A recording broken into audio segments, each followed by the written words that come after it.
दिल्ली के पास एक छोटा सा गांव था, रियाल। लोग कहते थे कि वहां की हवाएं रात में कुछ और ही कहानियां सुनाती हैं। मैं, रवि, अपने दोस्तों के साथ एक वीकेंड ट्रिप के लिए वहां गया था। हमने एक पुराने हवेली जैसे मकान को किराए पर लिया, जो गांव के बाहरी हिस्से में था। मकान मालिक ने हमें चेतावनी दी थी, रात में बाहर मत निकलना और खिड़कियां बंद रखना। हमने इसे मजाक में टाल दिया। पहली रात ठीक थी। हमने खाना खाया, हंसी मजाक किया और देर रात तक गप्पे मारी। लेकिन दूसरी रात कुछ अलग थी। करीब 1 बजे जब हम सब सोने की तैयारी कर रहे थे, बाहर से एक अजीब सी आवाज आई, जैसे कोई धीरे धीरे लकड़ी के फर्श पर नाखून घसीट रहा हो। पहले तो हमने सोचा शायद कोई जानवर होगा। मेरे दोस्त अजय ने मजाक में कहा शायद भूत आया है हमें डराने। लेकिन आवाज रुकी नहीं, वो और तेज होती गई। अब ऐसा लग रहा था जैसे कोई खिड़की पर खटखटा रहा हो। मेरी दोस्त नेहा डर के मारे कांपने लगी। मैंने हिम्मत करके खिड़की की ओर देखा, लेकिन बाहर कुछ नहीं था, सिर्फ घना अंधेरा और हवा का सनसनाता शोर। हमने सारी खिड़कियां और दरवाजे दोबारा चेक किए, सब बंद थे। फिर अचानक बिजली चली गई। कमरे में सिर्फ हमारे फोन की टॉर्च की रोशनी थी। तभी अजय ने चिल्लाकर कहा, ये देखो।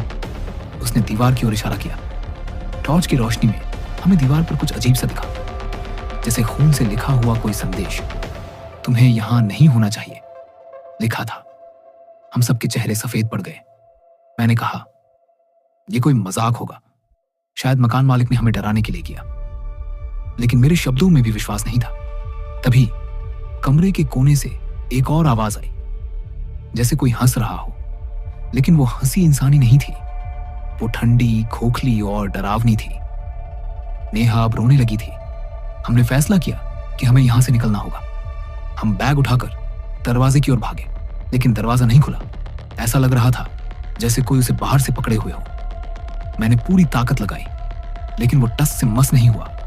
तभी पीछे से वही हंसी फिर गूंजी, और इस बार वो हमारे ठीक पीछे थी।